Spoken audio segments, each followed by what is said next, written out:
Taxation is theft. Please, at least leave us alone in our living room. My job is to find the truth. Double the taxes. I'm a human being. God damn it. My life has value. Triple the taxes. This is an IRS agent's dream. If you think that the Capitol will ever treat us fairly, you are lying to yourself. Beautiful, lovely taxes. Sorry, but I don't do taxes. Did you see the memo about this? The government is a greedy piglet. Just leave us alone. Do you know what Ralph just said? The roads. You boys like Mexico? I'm as bad as hell, and I'm not gonna take this anymore. Welcome back. Taxation is theft. And I'm still getting the kinks worked out of this new system. So I think we're live. I do see some people coming in and some comments coming up. I've got with me today Dustin Evans, who is a libertarian candidate. And we're just going to talk. He's got some interesting stories. We were just talking about some interesting things about, you know, whether or not you should wear a big yellow hat while you're campaigning or a camouflage hat. How's it going? Welcome. It's going good, Dan. Thanks for having me on. Absolutely. So I guess first, let's talk about the position you're running for, and give us an idea about that. What are you doing? What are you trying to do? Who are you up against? Why are you doing this? Why are you doing this? So I'm running for House of Delegates in Southern Virginia for the 16th district. I'm running against Les Adams. He's a Republican. He's been in there for 3 terms. He was challenged his first term, but the last 2 terms he's run unopposed. The main reason I'm running is because our area has become really stagnant. I really don't feel like he's done anything to help the area out. I'm running on agriculture reform and reforming healthcare. That's the main thing I'm trying to tackle, is trying to help our area out. Awesome. So we were talking about attire right before we got this started, and you know, there's the philosophy that when you're talking to farmers, like what do they say? Don't show up dressed like a banker, or, you know, they don't want anything to do with you. Yeah. So I really am a country boy. My whole family's been in the country for most of my life. When you go out and talk to people in the country, the average candidate wants to wear, like, unfortunately, what I'm wearing tonight, they want to wear a suit and tie. And when you talk to the farmers, that's not what they want to see at all. They want to see someone that's from the area. Because in normal day-to-day life, I'm wearing my campaign shirt, jeans, and a camo hat. But then the flip side, when you start going on podcasts or doing interviews, you kind of want to wear a suit, because if you're just wearing like a mossy oak hat and you're talking about agriculture reform, they just kind of think you're a country bumpkin.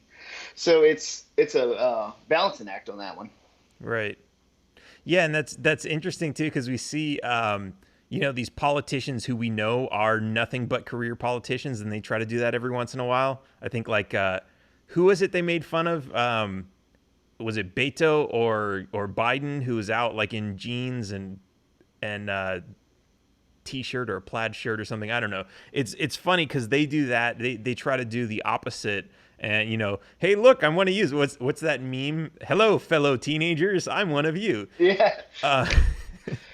Yeah, with the Steve Buscemi. Yeah. It kind of sucks. I really hate wearing a suit. I've never worn a suit most of my life. I know they say you should dress for the job you want, but I really feel suits are kind of outdated. I mean, it's a classic look. My wife definitely appreciates it when I do wear a suit, but they're really not comfortable. Like, I've never met anyone that really enjoys wearing a necktie. Even when I wear a suit, I try to not wear a necktie. Yeah, as much as everybody sees me in this wonderful hat and this amazing suit and tie that I have, I absolutely hate it too, especially down here in Mexico, where it's like anywhere between 90 and 100 degrees with the AC on. It really is absolutely ridiculous. Like we've talked before, I'm a really big history nerd, and that was what I got my bachelor's in.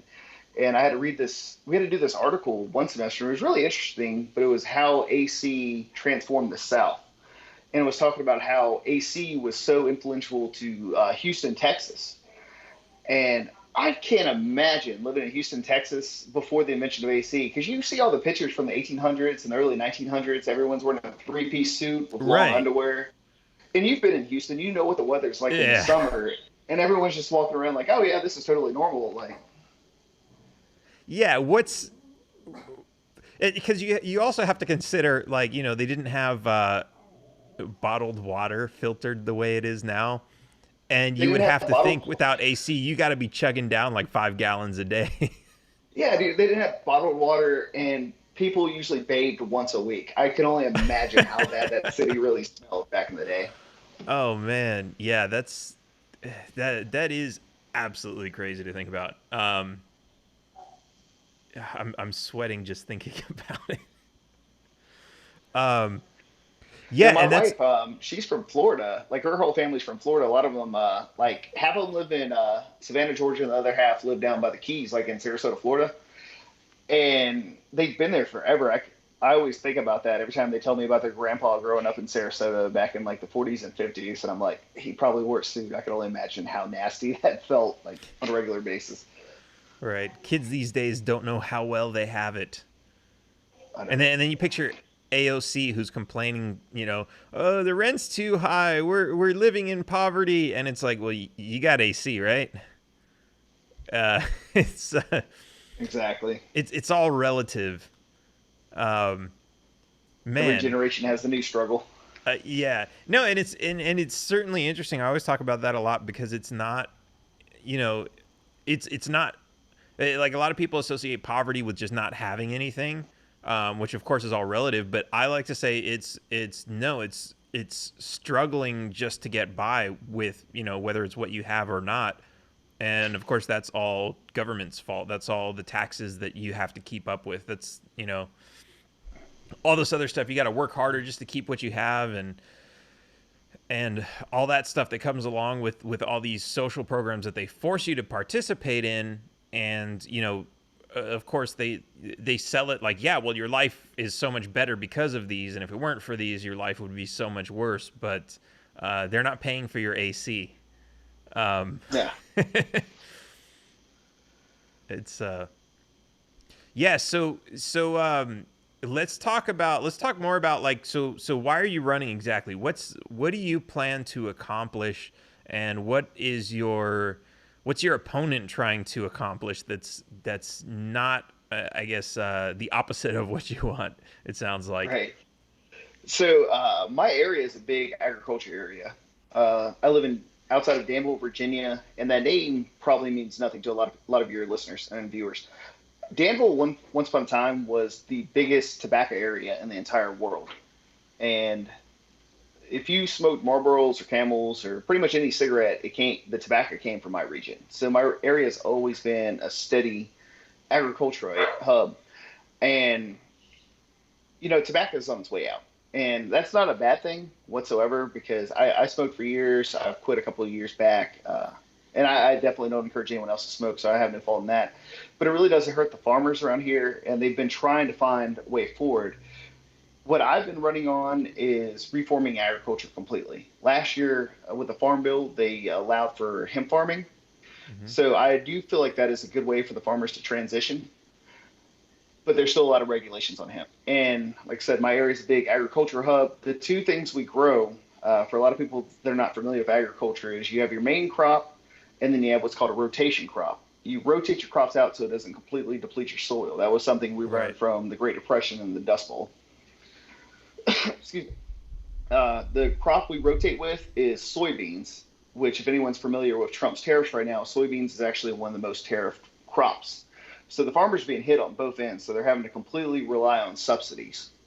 So what I'm focusing on is repealing a lot of the regulations and allowing for more farmers to get into hemp farming. I'm also focusing on repealing a lot of regulations in dairy and a lot of other styles of farming. One of the big things that I really want to focus on, which as a libertarian, it's going to come off as absolutely crazy, is called the land use tax. And it's something we have in Virginia. And that's why I say it's crazy, because I've never met another libertarian before that's pushing for taxes. Right. Yeah, I'm like, are you trying to pick a fight here? So what the land use tax does is, if you own a farm, in it's a statewide initiative, but they give it to localities to see if they want to use it. The localities that need it most do not use it. In Northern Virginia, they use it, but Northern Virginia is around D.C. There's not a lot of agriculture there. So what the land use tax does is say if you have a working farm, instead of paying property tax on your farm, you pay what's called a land use tax, and you only pay a certain percentage of what you sell. So this tax is actually lowering the amount of taxes you pay into the system, and it encourages agriculture. I want to move that from a locality base to a complete statewide base because I think it would, A, we're going to be paying less taxes. B, it's going to encourage more agriculture in the regions that desperately depend on agriculture. So you say it's going to lower taxes, and so it sounds like you mean you're going to cut one tax and replace it with this in order for that to work. Is that right? Yes and no. You're definitely getting the taxes. They're still there. But it's not that you're cutting one tax and you're replacing it with another tax. You're putting in the land tax, and you're going to see you're going to see business, like, they're paying more into the system because you're going to start seeing them buy seed from local people. You're starting to see them sell locally. So the taxes are still going to be there, but it's just it's going to lower what the average landowner is going to have to pay. So I don't see how that lowers it. If let's say I own a farm and there's a new land tax, which I pay when I sell, let's say I'm growing carrots. I sell my carrots, and then I pay the tax on the sale of the carrots at that point, right? Right. So it's a tax. It's almost an income tax or a sales tax at that point of sale. So if that's going to be on top of everything else, why wouldn't I say, like, hey, I'm going to grow more carrots because I don't have to pay taxes on this at all. If you're going to tax that more, why, I guess. What would be your incentive to switch over? Well, I guess there's nothing you could switch to because anything you switch to is still going to have that same tax, right? Like, right. So I guess I can't say it would make me not want to grow as much, but it still seems like it's an extra tax. So how does that calculate to what you're saying where I'm going to pay less? Okay, so normally if you own a farm, you pay a property tax, right? Mm-hmm. So depending on your locality, the property tax or real estate tax or what have you can be exponentially high. Once you switch to the land use tax, you don't have to pay that real estate or property tax. So this is to replace the property tax then? Yeah, and actually significantly lowers it. Okay, that makes sense. And the reason I think it's a good idea is because it's going to encourage agriculture. And what I actually want to do is right now, like I said, it varies varies locality to locality. I would like to do, on average, you have to have at least 30 acres with 5 years history of farming. I would like to switch it to, if you have at least 10 acres, you can get in from the get-go. But if you have between 10 to 30, you get that window where you can get right in. But if you have more than 30, then you have to have a 5-year farm. The reason I want to do this is it's going to encourage more small-scale farming, and it's going to encourage more people to go into co-ops, which at first, I've talked to a lot of farmers, and they're like, well, I don't really know a lot about co-op farming, but in my area, we actually have a really big dairy. It's in Georgia. They distribute in Georgia. They distribute in Texas. They distribute in North Carolina, South Carolina. It's called Homestead Creamery. And it's based in Virginia, in Southside Virginia. And they're actually a co-op, and all the farmers band together, and they make some of the best milk you've ever had and some of the best ice cream you've ever had. And they've been extremely successful by banding together that way. But it allows people to be their own boss, to start a farm, and it encourages you, like, you're paying less in taxes. So it's going to encourage more agriculture in the area.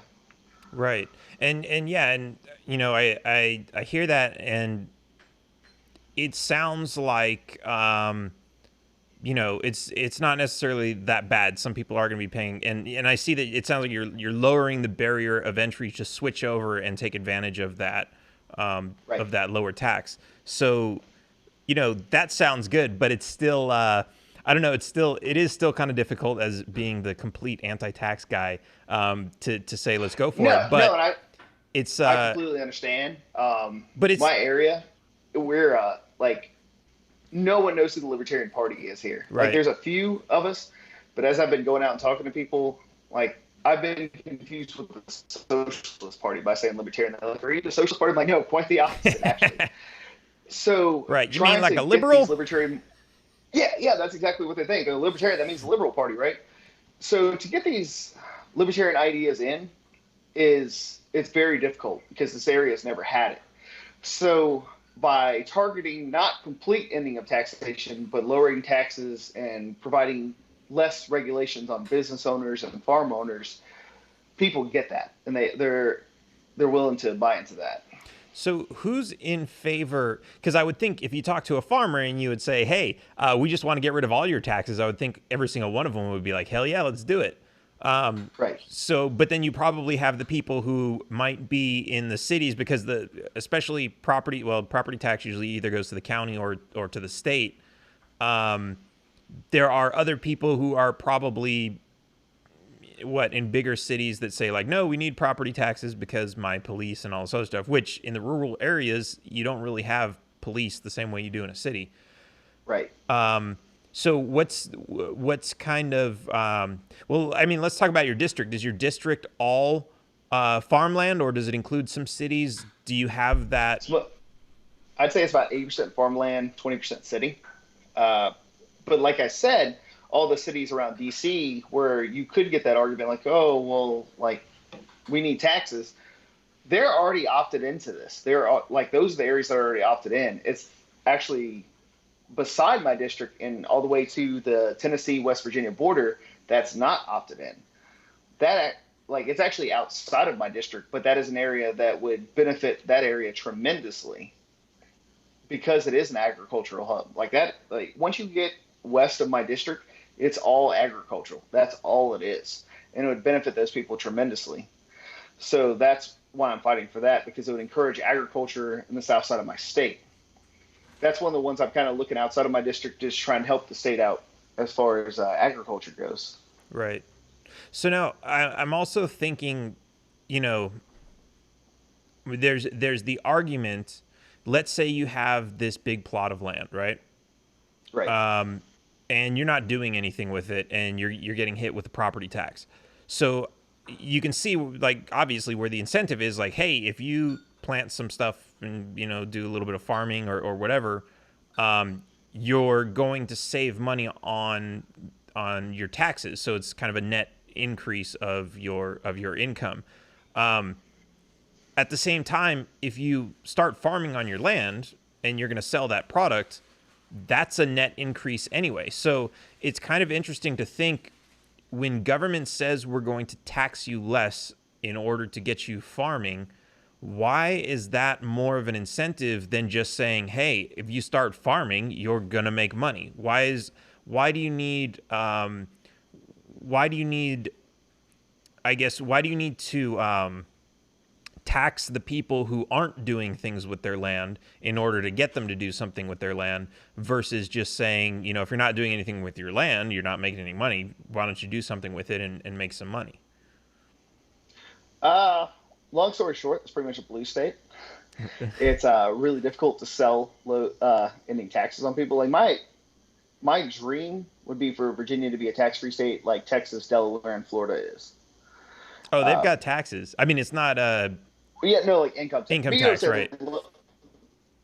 No income taxes, and their other taxes are they've still got lower compared to my state is. Yeah, they've still got land taxes, and I think they have some, I don't know what it's called, but it's a similar thing. Like if you have, they have rules like where if you have at least 20 head of cattle, then you get the tax discount, or Right. No, they still have some taxes, but by and large, as opposed to my state, it's relatively lower. Like this is the bad part of being, majority of Virginia is a suburb of Washington, D.C. So we get a lot of the fallout from that.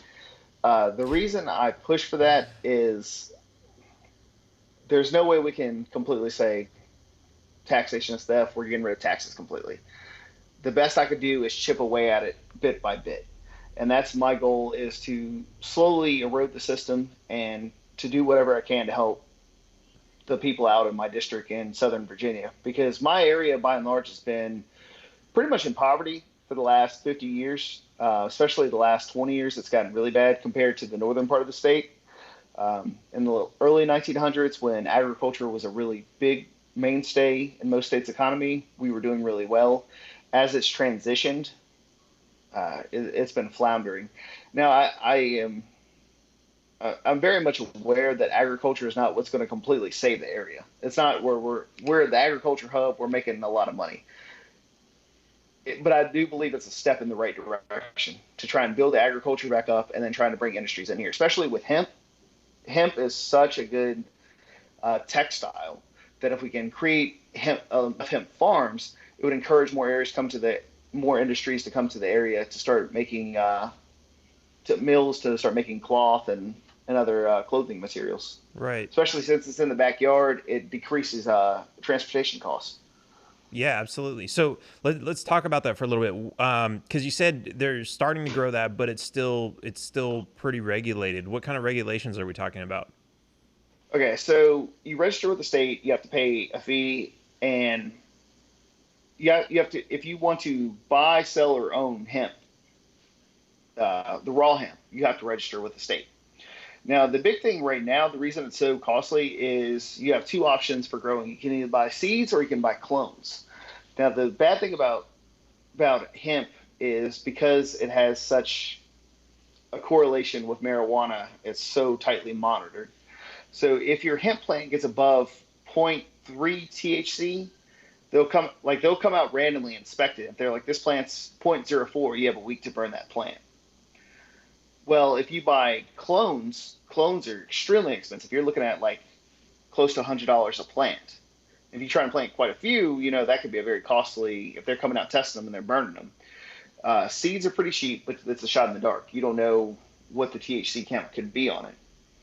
I want to remove some of the regulations right now that you don't have to register with the state and go through the process. If you're a farmer and you want to transition to it, you can plant up to 10 plants. You don't have to register with the state. You can't sell it, but you can at least experiment to see if that's something you'd be interested in going through. Interesting.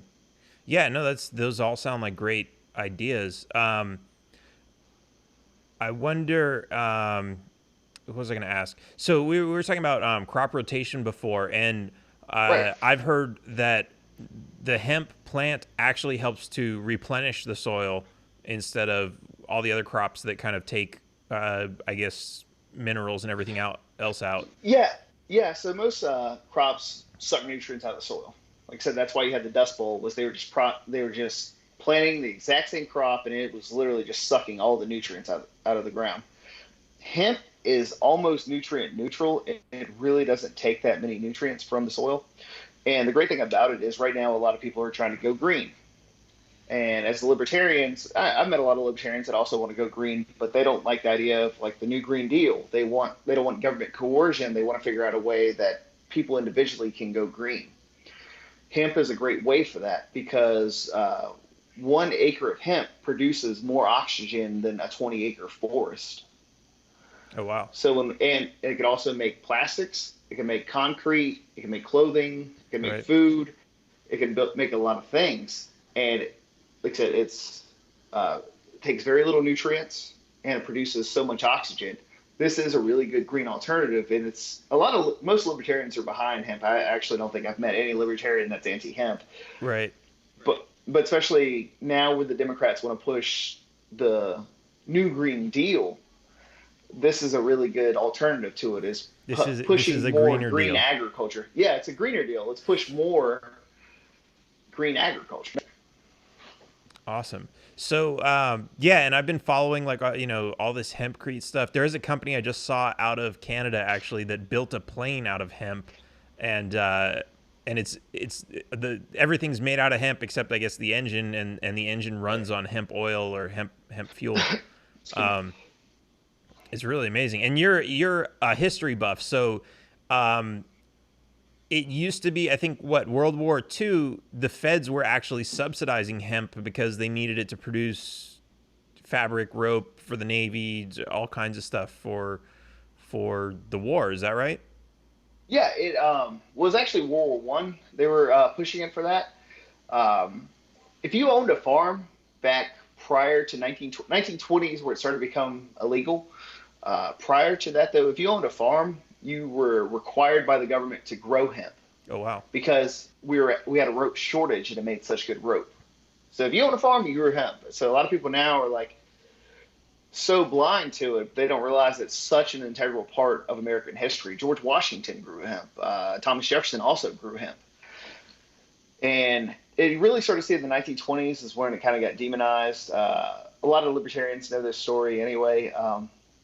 But William Randolph Hearst owned the majority of the newspapers in America at the time. He also had a lot of stock in paper mills and timber mills.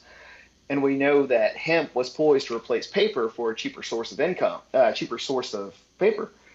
But he was already so heavily invested. He's one of the richest men at the time. So he lobbied Congress heavily to outlaw hemp so it wouldn't compete with his businesses. Wow. That bastard. Money talks. Yeah, money talks, man. There's a reason they named Citizen Kane after him. Yeah. Yeah, that was interesting. I was actually... so I grew up in California, and there's the Hearst Castle up on the coast, and we would always drive past it. And I never actually went there until I was, I don't know, it was pretty recently, like maybe 10 or 15 years ago. And I went, and they turned it into like, there's a theater you can go inside and like watch the whole story, and it's, you know, it's got all the stuff about how he made his fortune in silver, and it's just really interesting story. But of course, you know, they spin it so he looks like the good guy, but you kind of look around and he's got like, he owned this massive piece of the coast, and he had, you know, he's importing animals from all over the world and importing art and pieces of, you know, history and everything. And it's almost like you can kind of look at that and just see like, well, this is kind of arrogant to do that, like to take these things from around the world that, it kind of goes into like, I guess, the Europeans who go down to Egypt and start tearing apart the pyramids and all that history just to put it in museums and all this other stuff. Yeah, it's Hearst was an interesting guy in the sense that he was, when you think of, I always joke, I'm like, what would a cartoon bad guy do? You know, a bad guy villain, you know, if you're a billionaire, right. Like the evil version of Scrooge McDuck. And that was William Randolph Hearst. Like, have you heard the story about the sharks in his house? No. So he had a bunch of aquariums, but he really liked sharks. And he's like, I want to build a tank for sharks in my house. And he actually built like a moat in this one room where it was just like a straight moat and had like a bridge to go over. And I think it was in his like library. And he just wanted sharks to swim through it all day long. And I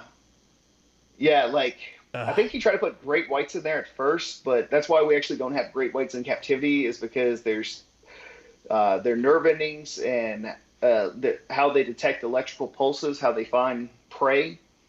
Like all the water pumps I was going through was just literally driving them insane because they could detect the electricity everywhere. So he was the one to figure that out? No, I think it took him a while after that because he kept being like, why are all the sharks dying and like driving around? Man. But then also they really didn't understand salt water and iron pipes at the time. So like it just they constantly had to keep like fixing it because it kept being eroded. Wow. It's just, yeah, it's the roaring 20s. He was the richest man on the planet. Like you start reading stories about him and it's just like the level of excess is just completely ridiculous. I'm just thinking of like Ace Ventura, where you have that crazy evil rich guy with his great white in like this little tank. Yeah, that was what William Randolph Hearst was trying to do in the 1920s. Oh man, that's why I love history. Like, sorry about that. I've been obsessed with history my whole life, and the further you go down the rabbit hole, like the story of Lincoln. That doesn't interest me anymore because I've heard like about Lincoln's presidency so many times. It's the esoteric like cliff notes of history that I find really interesting, like William Randolph Hearst, and there's quite a few others. Like, right. Especially if you start looking into like why marijuana is illegal and start going back to the congressional hearings of them trying to make it illegal. Most people don't go that deep into it, but it's really fascinating and it's really mind blowing. Right.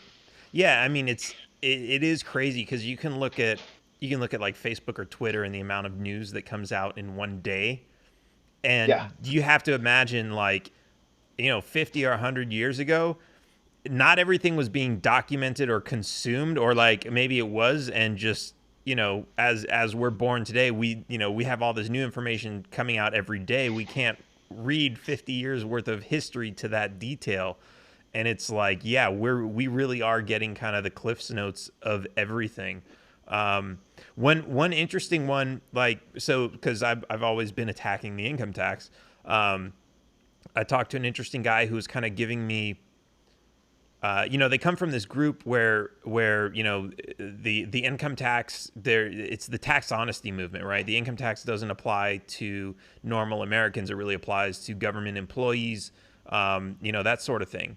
It's a privileged excise tax, and they go through like the history of how the tax was formed and created, and they go through the tax code to explain it and prove it.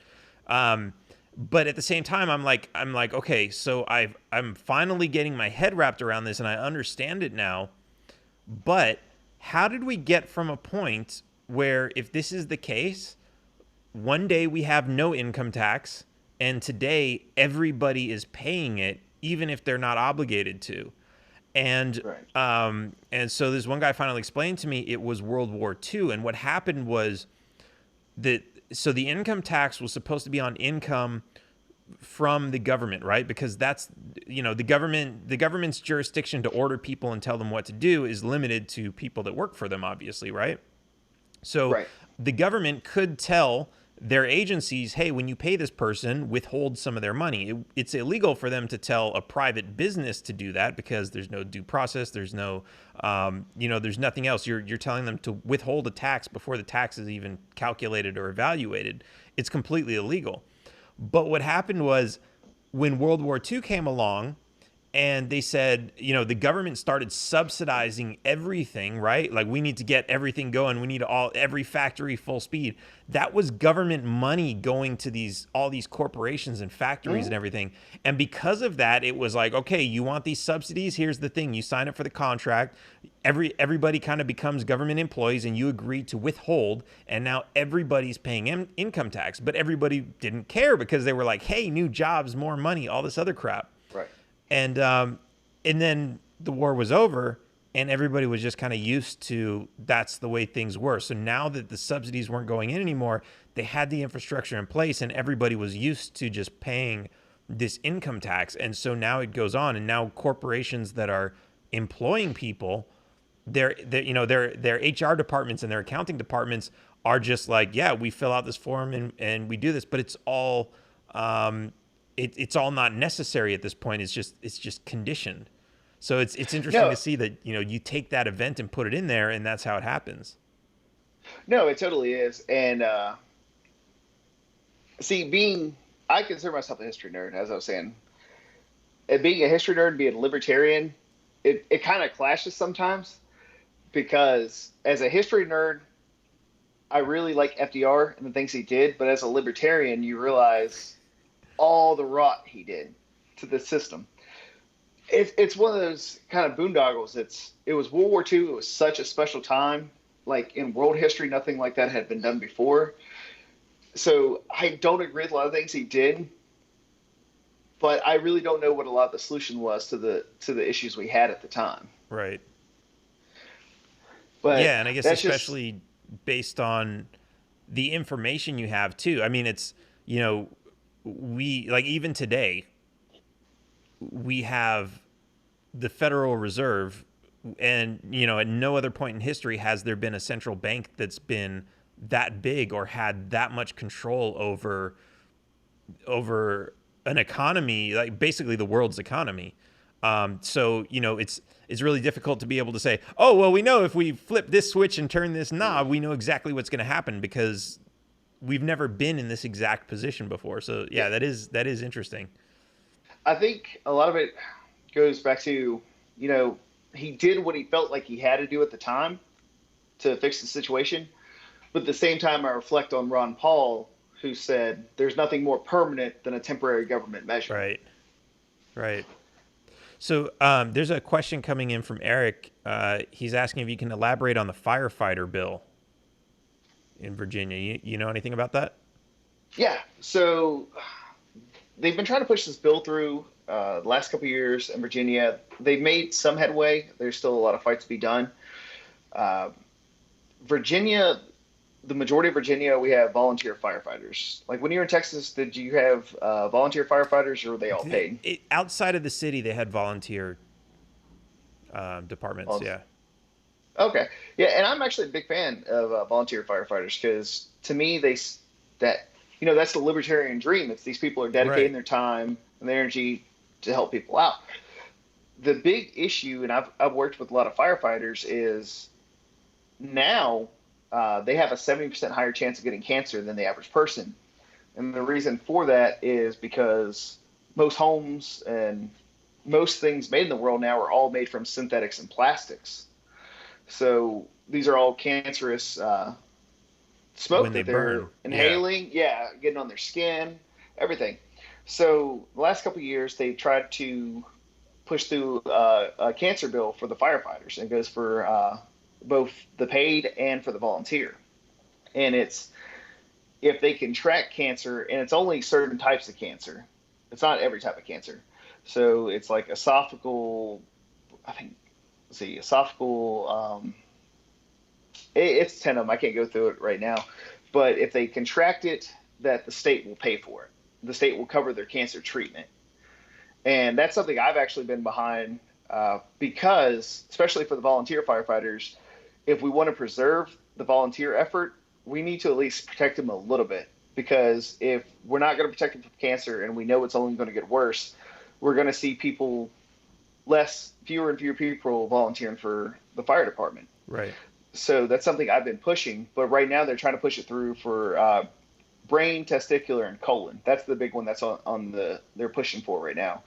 And that's something I want to see expanded upon because I actually have a good friend who was in the VFD, Volunteer Fire Department, and he actually got testicular cancer. And a lot of people think that the cancers that firefighters normally get would be respiratory, but it's actually their firefighter suit, since it is fire retardant and they're sweating in it, there's chemicals in it that prevent them from catching on fire. And all of that, when you sweat, all of that's just going down on your body. So we see them have much higher cases of testicular cancer. So that's something that I'm actually trying to push to go through right now. And that's something that if I get elected, I want to co-sponsor a bill to see that put in action to protect and preserve volunteer firefighters. Right. Well, it's interesting. And there's a few different ways to look at that because there's also, they're trying to do something similar with the 9/11 first responders. Right.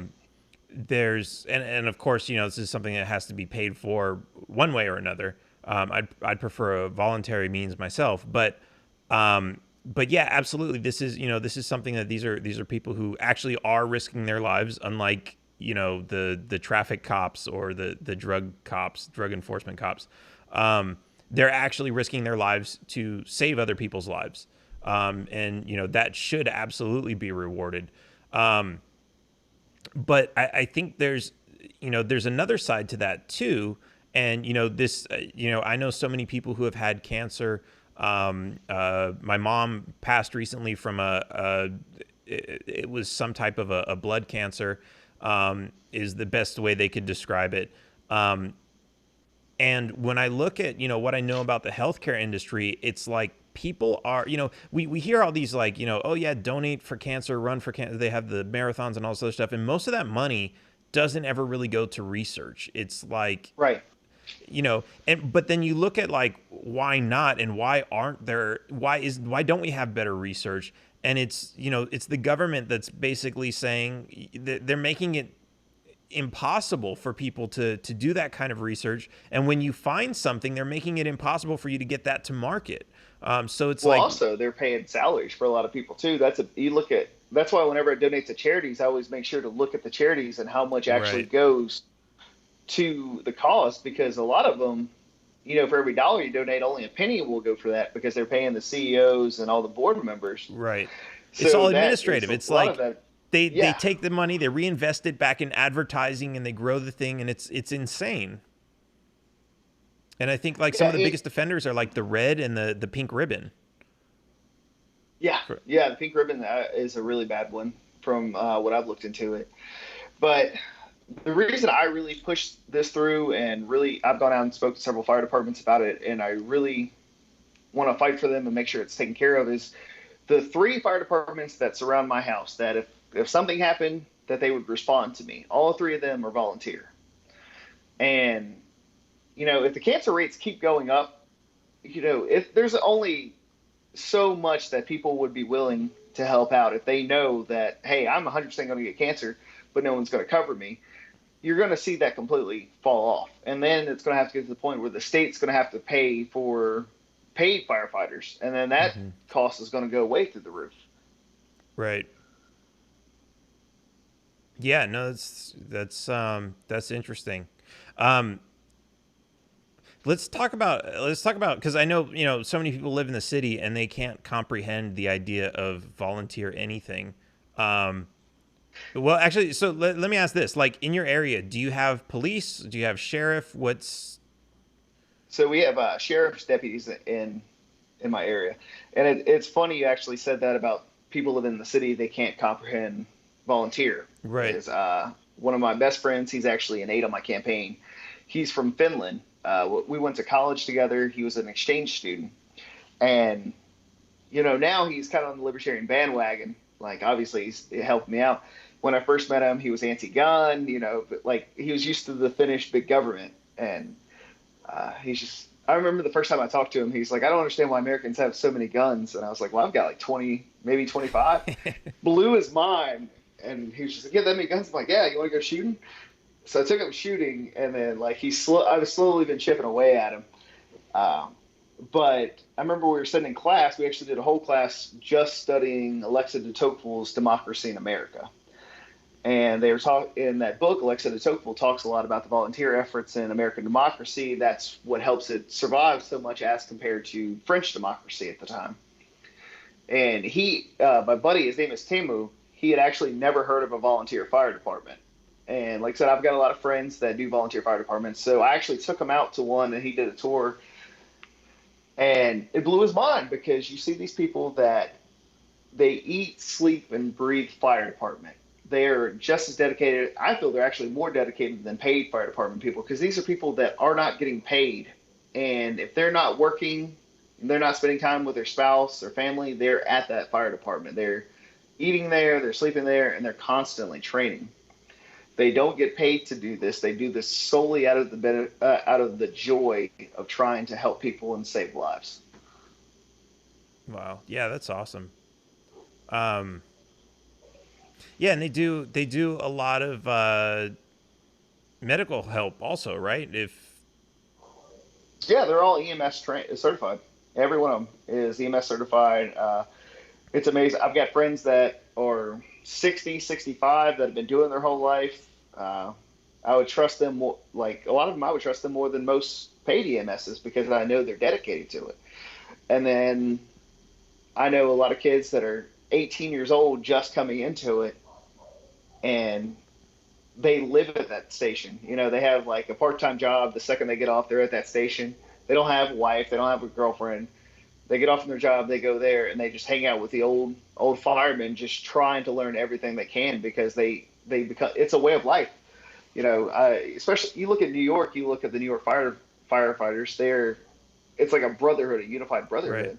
You see the same thing with these volunteer firefighters. That's my brother. I want to hang out with them. I want to cook with them. I want to learn everything I can from them.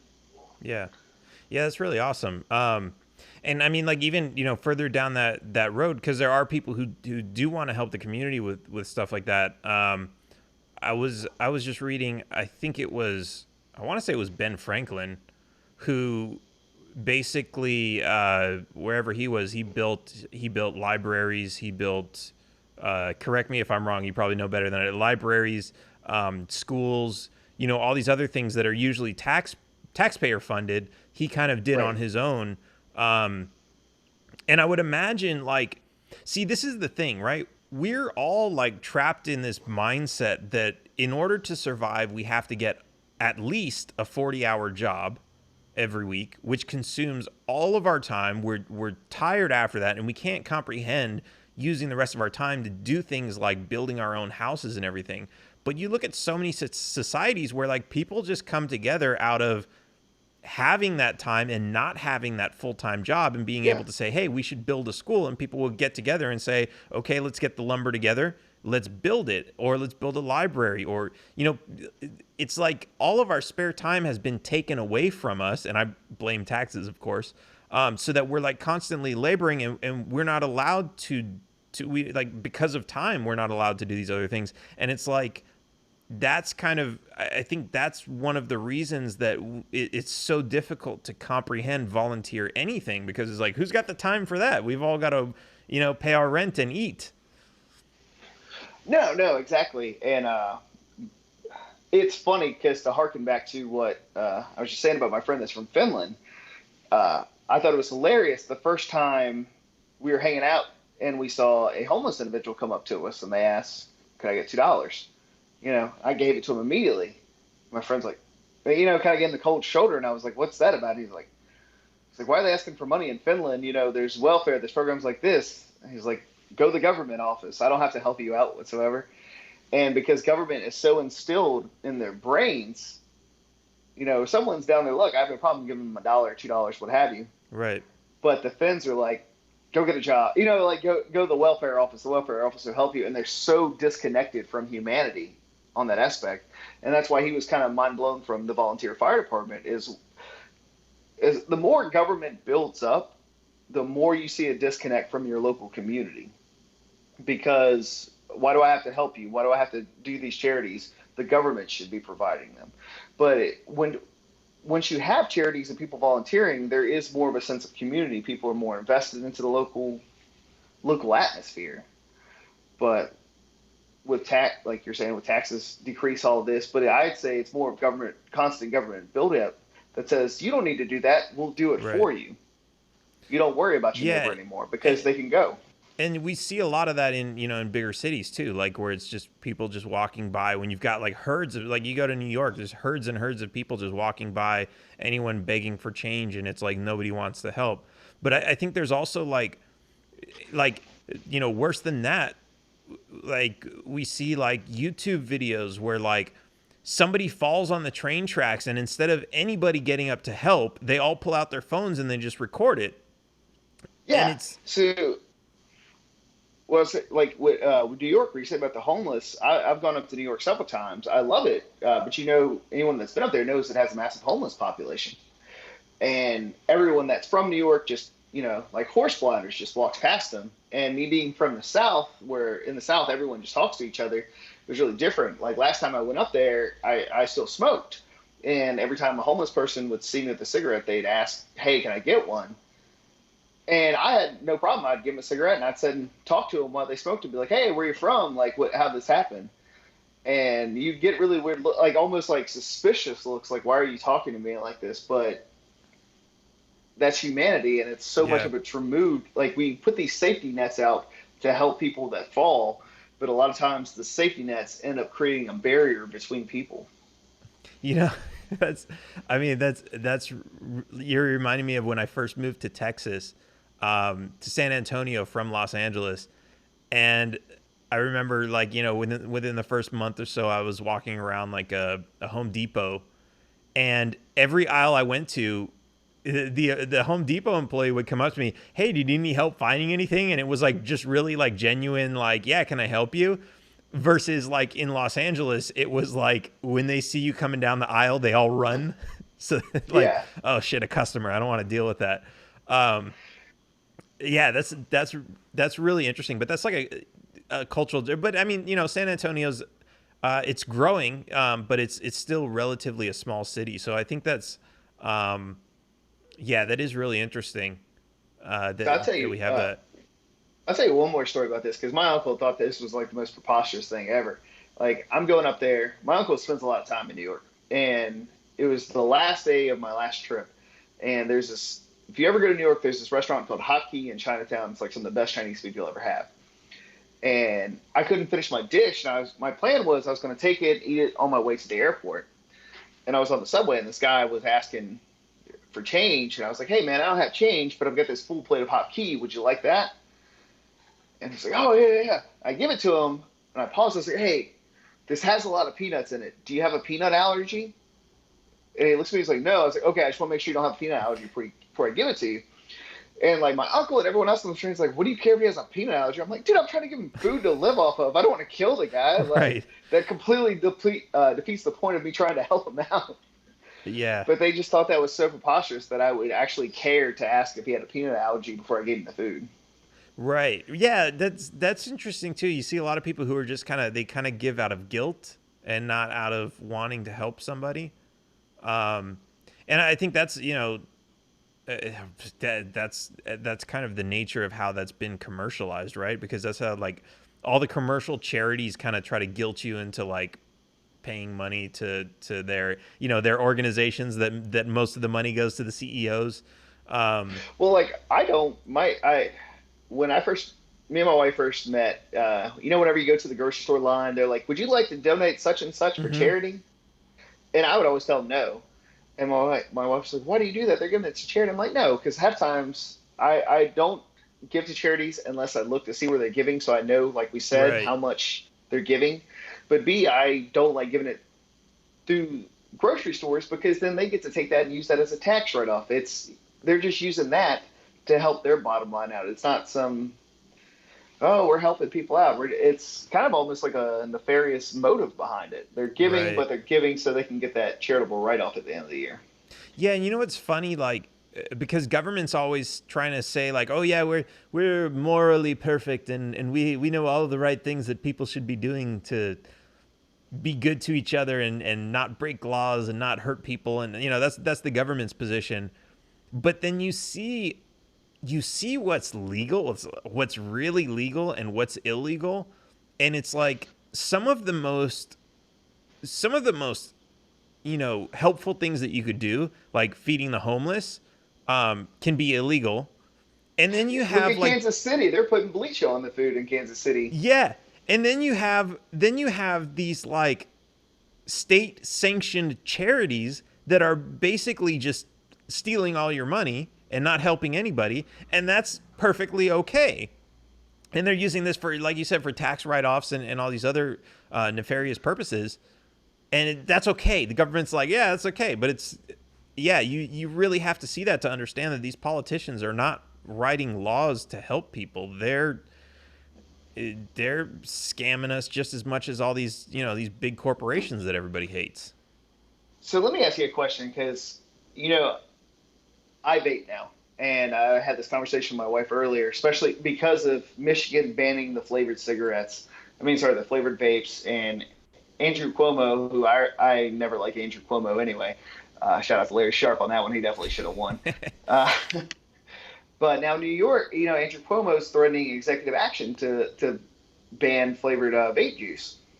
And I was asking my wife, because we always have this conversation, I'm like, do you really own yourself? Like, because the state's stepping in and telling you how to live your life. Can you really say that you own yourself? Because the state's telling you they know what's best for you. Right. Yeah, I've actually got you can't see it, but like on my, everyone covers their camera on their laptop. Right. Mine has a cutout from my business card that says, "We are not." Here, I've got it on the back of my thing up here. "We are not government property." It's too bright to see. Yeah, I can't see it. But yeah, we are not government property. I print that all over everything. Because absolutely, if they're telling you what you can or can't put in your own body, then you are not your own property. But it's interesting to see a lot of these things like how they do this, right? Because it's really interesting. Everybody thinks we're in a free country and that the government somehow took away those freedoms and that we're not in a free country anymore. But when you look at a lot of that they're not even operating under the Constitution anymore. But when you look at how they do a lot of things, it's actually less about violating our rights, or overstepping their constitutional authority, and it's really more about defrauding us into consenting to their stuff. So, it's really difficult to say, but with something like the income tax, which nobody should be paying, but they have us believing we should be paying, or driver's licenses, which only apply to commercial transportation, but everyone believes it applies to everything. But then you have cannabis, where, okay, it's just a plant. I'm putting it in my own body. The government doesn't really have a constitutional authority for that, but they're still going to arrest you. It doesn't matter if you have a license or anything. You can't just say, oh, I know the law and you can't arrest me. You're going to jail if you're in possession of that. And so, so it's like there's a mix of that. And we have so many people who kind of support, they support this malicious behavior, whether it's fraud or not, whether the government has the constitutional authority or not. They don't care. If they're in agreement with it, well, I don't care if it violates the Constitution. I don't think people should be smoking pot, so send them to jail anyway, right? And well, you look at if you go back and look at the original congressional transcripts from when it became illegal, it was 100% a racist act, and it's just continued on. So you talk to people now, it's like, why is it illegal? And they're like, oh, because this. And so they're like, oh, because it's bad for you. It's like, well, it's not bad for you. I mean, it's not good for you. Anything you put in your lungs other than oxygen is not good for you. But there's no chance of overdose. There's no evidence of addiction rate to it. But it's still illegal. And you're like, so. And even if it was, it's not as bad as alcohol. Yeah, it's not as bad as alcohol. But you look back to why is it illegal, and it goes back to old Jim Crow laws. Is they were just trying to find anything they could to possibly arrest the Mexicans and the African American community at the time, and especially now where think about it, you lose your voting rights if you have any felonies. That was just such a gateway for them to restrict minority voting back in the day. Let's give everyone a felony. Yeah. And it's just transcribed to today. And people, it's, once a law has been on the books for so long, people just accept it as the norm. Right. Yeah, and that's the, there's, a question you can ask in regard to that. Like, okay, well, if it was legal right now, would you vote to make it illegal? To kind of reframe it. Because, some people will say, well, that's the law's the law, but it's like, okay, but assume it's not the law. Would you vote for it to become the law? And I think even then people have a hard time accepting that hypothetical scenario, and they just go to, well, yeah, because it's already illegal, so I don't see why we wouldn't just make it illegal again if it were legal. Like, it makes absolutely no sense. Well, it's funny. Once things become legal for so long, people accept it, and vice versa. Once things are illegal for so long, people say, oh, it's reasons for that. Because there's a quote from, I think it was the head of the FDA in 1979. They said, if Tylenol was brought on the market today, we 100% would outlaw it. And this was back in 1979 because of all the dangers it could do to your kidneys, stomach, and liver. But look how widely accepted Tylenol is. Most people don't think about Tylenol as a deadly drug, but it really does destroy your organs. Then you look at marijuana, which, it might destroy your lungs over time through tar, but by and large, it's not destroying any other organs. And we know the CBD that's in marijuana is 20 times stronger of an anti-inflammatory than Tylenol, aspirin, Midol, what have you.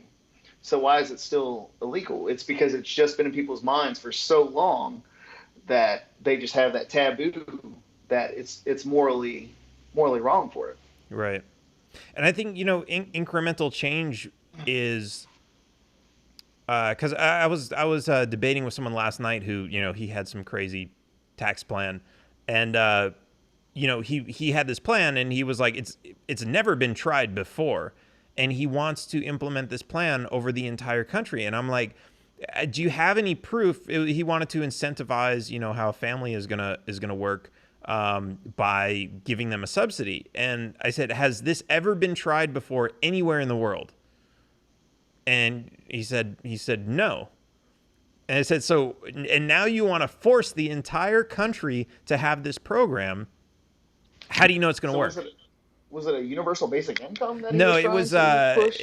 he wanted to so broken families where the parents separate and they fight over custody of the child, to basically say if you move back in together, we'll give you a subsidy.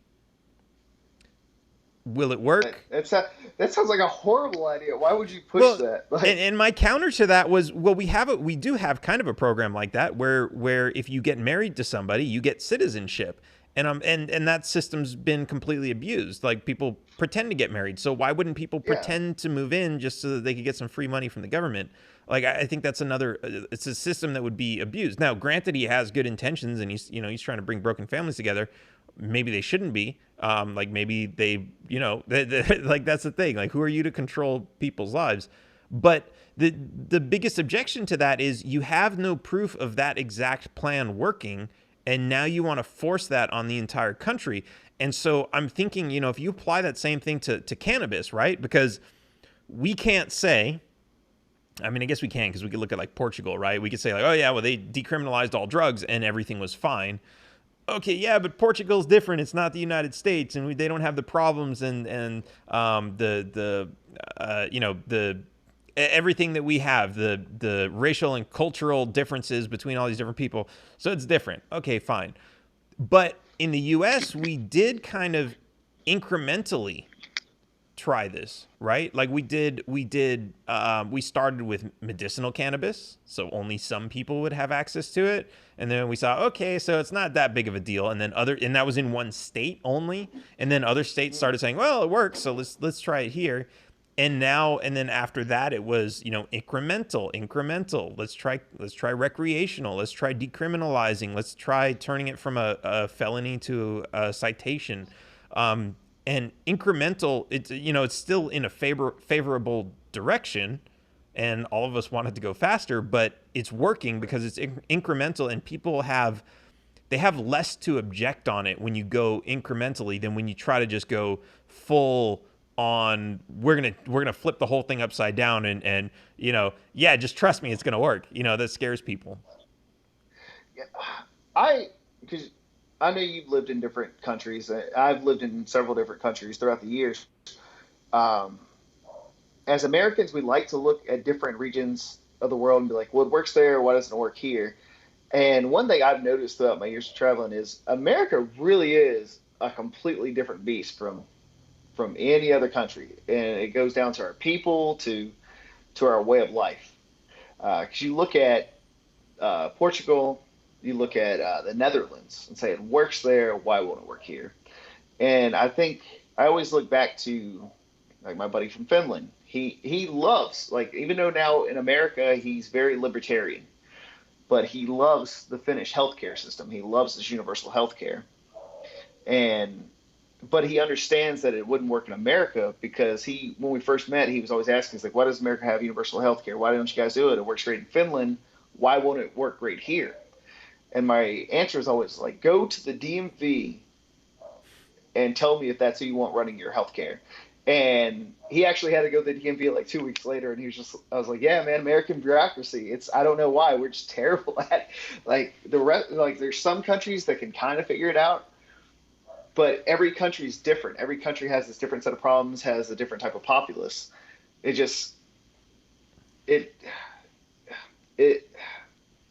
It's going to take a gradual change, like especially what you're saying about cannabis. It's going to take a gradual change because I don't think it's going to be like where you flip the light switch like it was in Holland or Portugal. I think we're going to have a steady stream of challenges we're going to have to face throughout the years for it. Right. Because the way it's going now, as it's going state by state, I can tell you what, Wyoming and Idaho, maybe Kentucky, it's going to be the last holdouts unless it gets federally mandated. Right. I don't know. Texas is. I kind of want to say Texas is going to be the last just because of what they are, but they've actually, they've had a little bit of progress. So we'll see. Like Virginia, we've actually, a lot of people don't realize Virginia is actually a medicinal state, but I think right now you only have like 4 dispensaries you can go to. Oh wow! And the whole closest state? one for me, yeah. The closest one from me is like, I want to say a 4.5 hour drive. Wow. but it's only open to people that have like stage 4 cancer. And when you go to the dispensaries under medicinal, the actual patient has to go there. So if you have stage 4 cancer, you're not going to be able to make a 4.5 hour each way trek to go to a dispensary. Right. You're going to be too bedridden for that. So that I would like to see. Obviously, I like to see that get pushed more, because I do feel as far as medicinal goes, it does do a lot to help cancer patients. But Virginia, even though as blue as it is, it's a long way off from that one. Yeah. Wow. That's crazy. Yeah. I mean, I don't know. It's like, yeah, it's great to say that it's a step in the right direction, but it's also, some states just, maybe it's that bureaucracy. They're just so slow at doing it. Let's see. Here, I actually have a question for you. I just scrolled down and saw some of these, and of course, I can't even tell what time this came in. But in what ways can you make government in Virginia smaller than your incumbent hasn't?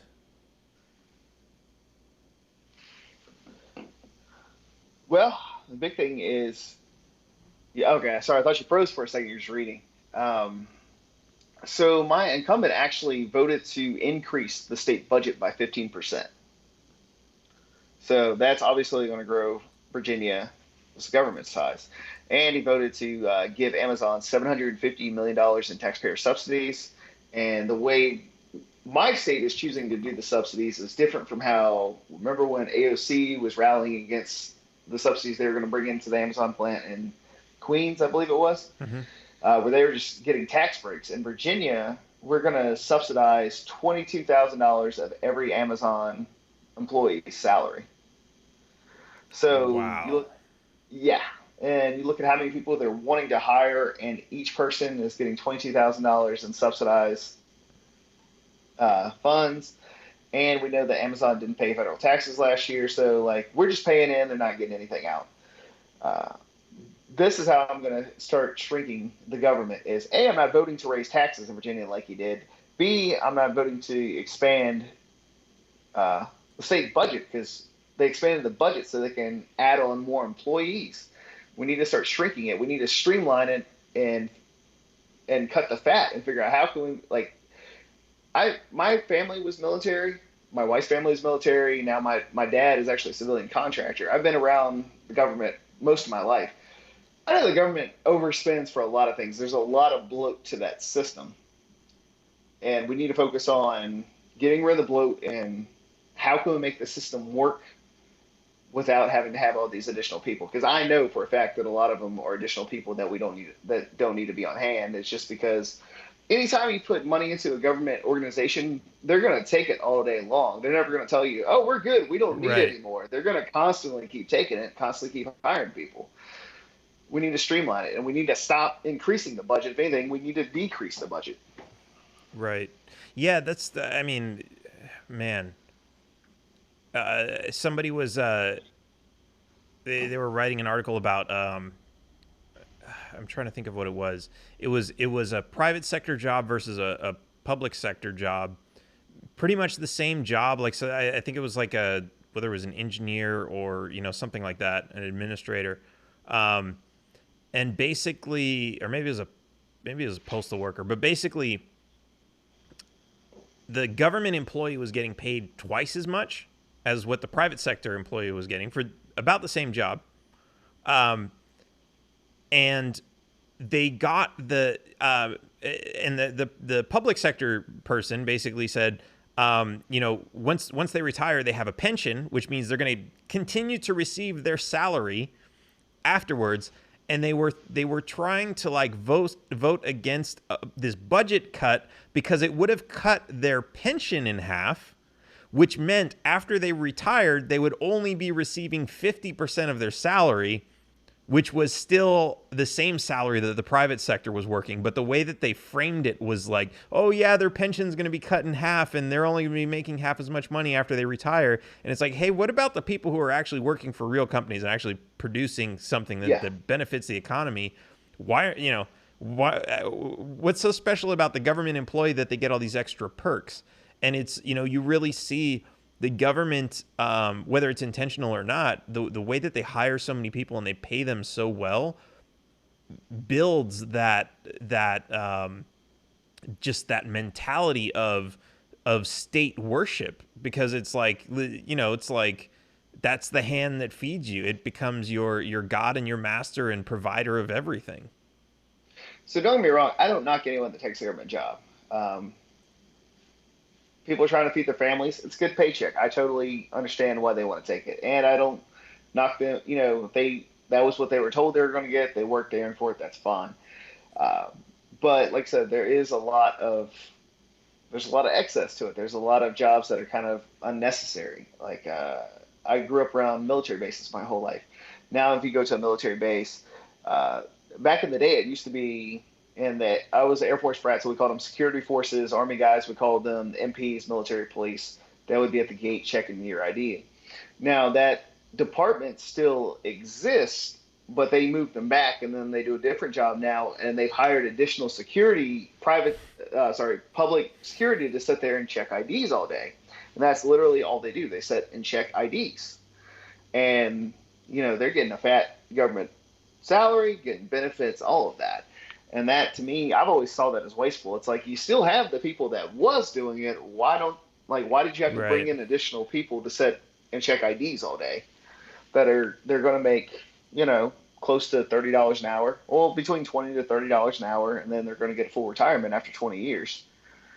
And most of these people are people that are already retired from the military and going back and doing it just, they're getting their military retirement and then doing it on top of that. I just never understood why they didn't just continue to use the security forces or military police to do that. It always seemed like a waste of government funds to me. Right. Absolutely. Man.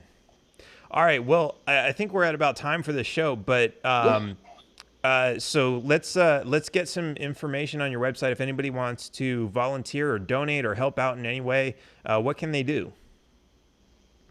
Okay, so we actually just launched our website today. It's Dustin Evans for Delegate.com.